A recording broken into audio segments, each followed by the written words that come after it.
Welcome back to Table Talk. I would like to introduce you to our first guest, Miss Mandah Morris of the upcoming Folk Fest at Stonewood Bluff. Welcome, Mandah. Hi, thank you for having me. Great. I'm so excited for you to be here. This is the first time this event has taken place here. So start off by telling us, what is the Folk Fest? Well, it is a little vision that I had. I was lucky enough to meet the lady that owns the former Pishlakai, which used to be a very, very important place in this community. There used to be a lot of performers, professional performers that played up there. And so people that have been here for a while remember all of that. And nothing's been going on up there for a while. And so I met Ruby, and I have been in the music scene for a long time, and I know a lot of amazing musicians, and it was just an idea that I had. I was like, you know, I know all these great performers, and we need to get them out there on that amphitheater because it's just sitting there and it needs to be used. So it's worked out. It's been years since I have been up there, but I remember it being beautiful. So I'm sure it is going to be a neat venue for such a place. So tell us, what kind of music could we anticipate at Folk Fest? Well, we have folk music, of course, Americana music, a little bit of country, blues, and bluegrass. Okay. Those are all the music that's being highlighted. Okay, and tell us when it's going to be. This is May 5th through the 7th, so we're like 2 weeks out. So it's right around the corner. Yes, a lot of last minute stuff. This is crunch time. Yeah. So is there a cost to attend the event? Yes, if you want to come and stay with us the whole weekend, which there is camping, so that's what we would like for you to do because you do not want to miss anything. That's for sure. A lot of music. The whole weekend is $50 per person, and that is purchased at the gate, and that includes your camping, just the entire weekend. Children 12 and under are free. If you want to just come out and camp one night, that's $30. And if you just want a day pass with no camping, that's $15. Okay, so it's very reasonable for people to attend. So how did you get, the idea? We talked about the venue and how beautiful it is. How did you even start planning such a huge musical event? Well, the very first step was to start calling musicians and just to start, booking the lineup. The very first person I called is Vanessa Hill, who is a friend of mine. She lives down in Alabama, and she is amazing, amazing vocalist, songwriter, and just her heart is as wonderful as her voice. She was the first person I called, and as soon as I called her and she said yes, then I knew this was going to be good. So from then you just started booking bands. Yes. Are a lot of the performers locals? Are they coming as she is from far away? There is a big variety. I've got about 5 people coming in from, from Nashville. A few people that I'm not quite sure where they're coming in from because I've never met them. I've had people come to me. It's amazing how the word gets out in the music community when there's something going on, and people just really jump on board and they just really support new ideas. And like we said, the place is so beautiful that it just invites people. They just want to be there. Good, good. So we've touched, on the type of music. So can you tell us about some of the specific people?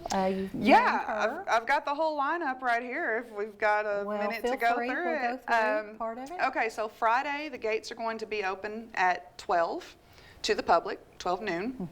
So the first performer will go on at 3. So we'll have a little time there for people to just kind of shop around and hang out and enjoy themselves, especially if they're going to be camping for the weekend. Kind of get acquainted with the surroundings. Time to get their tent set up and all that. So at 3 o'clock, Paul Cicero is going to be taking the stage. He lives out in Winchester, I believe. He's probably going to watch this, and he's going to get mad at me if I say the wrong thing. Travis Humphrey goes on at 4. Basically, it's 45-minute sets for each musician, and it doesn't stop. From the time it starts, it's just going to keep going. So, like I said, Friday starting at 3, Paul Cicero, and then Travis Humphrey, then Marilyn Harris, East of Nowhere, Seth Boyd, Sean Gazaway, and then Tanner Hillis is headlining. Tanner Hillis will be going on at 9, and I told him he can play till whenever he's tired, whenever he wants to stop. So everybody knows Tanner around here. So, definitely make sure to come check him out. But some of these people, Sean Gazaway, for one, he's one that contacted me, and he's from Nashville, and he is a award-winning songwriter. And when he first contacted me, I was like, oh, you don't want to play my little event. I don't have the funds. This is not what you're used to. Right. And he assured me that this is exactly what he wanted to do, that these are the kind of things that he likes to play at. So I was really honored to have him on board. He's actually coming in the Thursday before, that Thursday morning. He's going to be doing some interviews with Wild Country and Star 107. And then that Thursday night, he's going to be playing a show at Collins River. And he wanted to kind of make a little tour of it, so I set him up with Joe, and so he'll be performing there the Thursday night before Folk Fest, and then playing Folk Fest Friday night. Okay. So yeah, so you'll get one. two chances to get to see Sean. Yeah, Good. yeah. So that's the first day. Then Saturday the music starts at 11.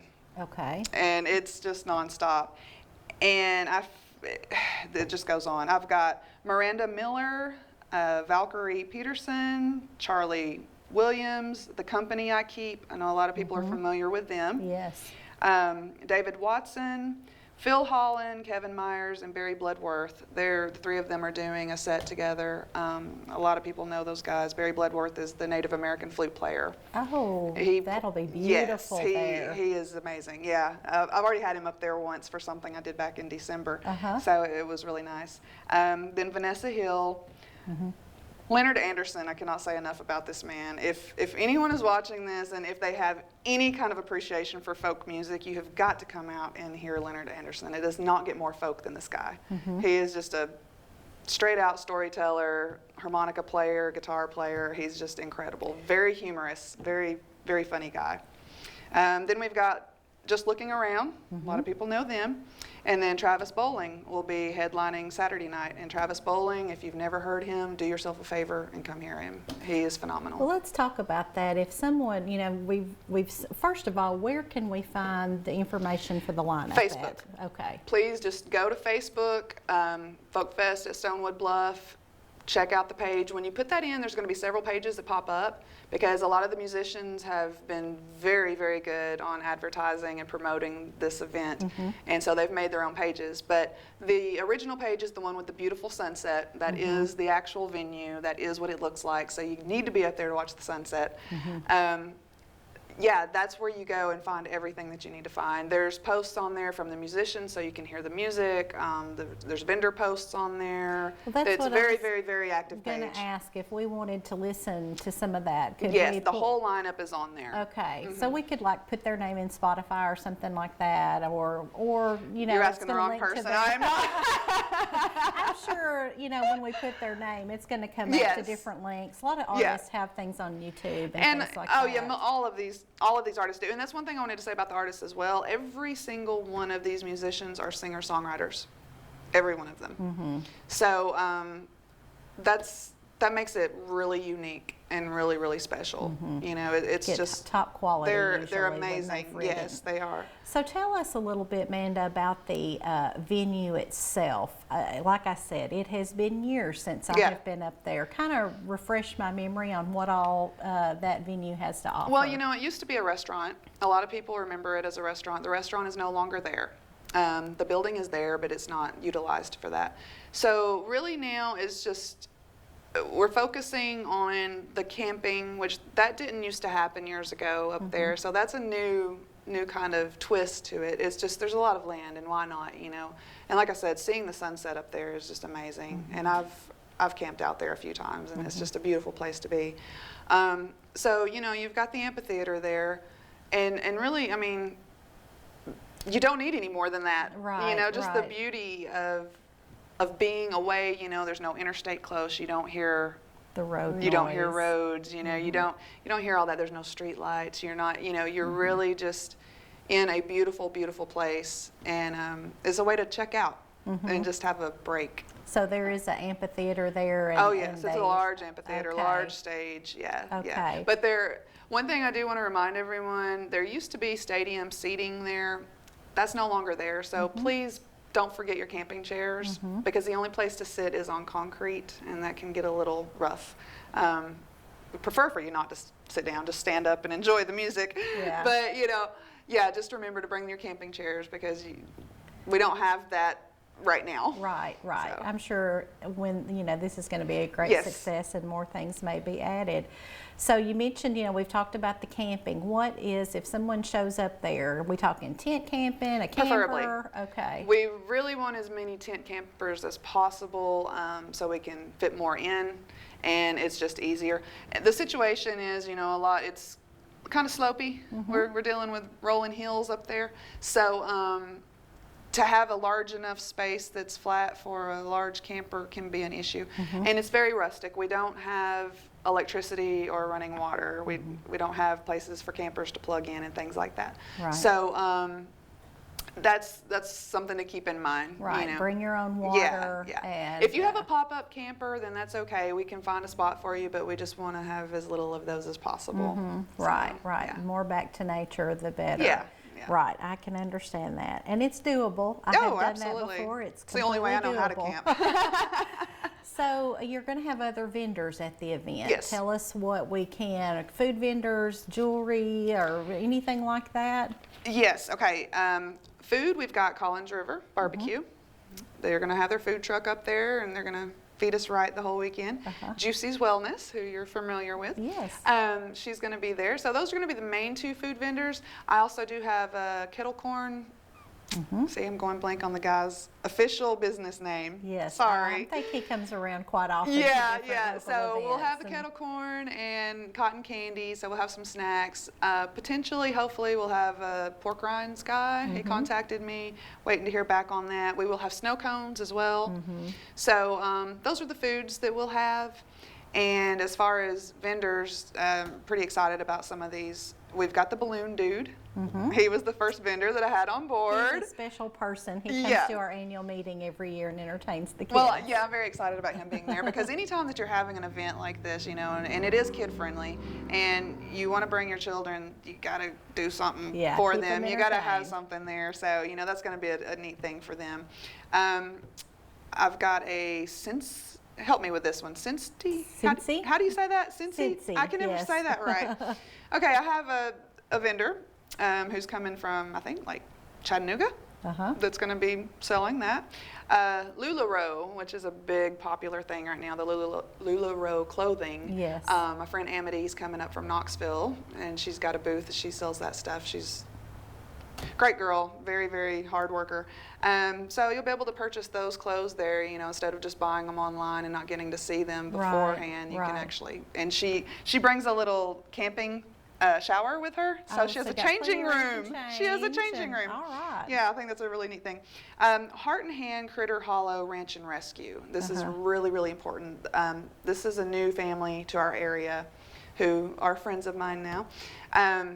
They are doing an amazing work out in Irvine College where they are taking abandoned animals or just animals that need a place to go, and it's their forever home.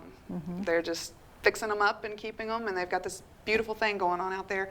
They are going to be at Folk Fest with a petting zoo. Oh, fun. So I'm really excited about that. This is very kid-friendly. Yeah. So we have a petting zoo. Not sure exactly what all they're bringing, but it's going to be some fun stuff. Gypsy Orchid is going to be set up, which is myself. I sell clothing, tapestries, things like that. Okay. So get rich or die trying. If anyone has heard this before, and this is DYE, die trying. This lady is like a Facebook celebrity. She's a tie-dye lady, and she makes these videos, and she's got thousands of followers, and she's down in Florida.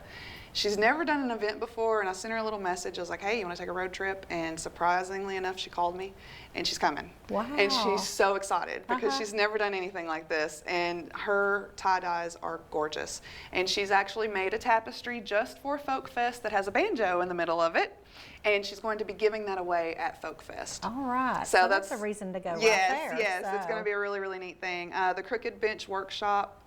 They make amazing things out of old barnwood, tables, and all kinds of things.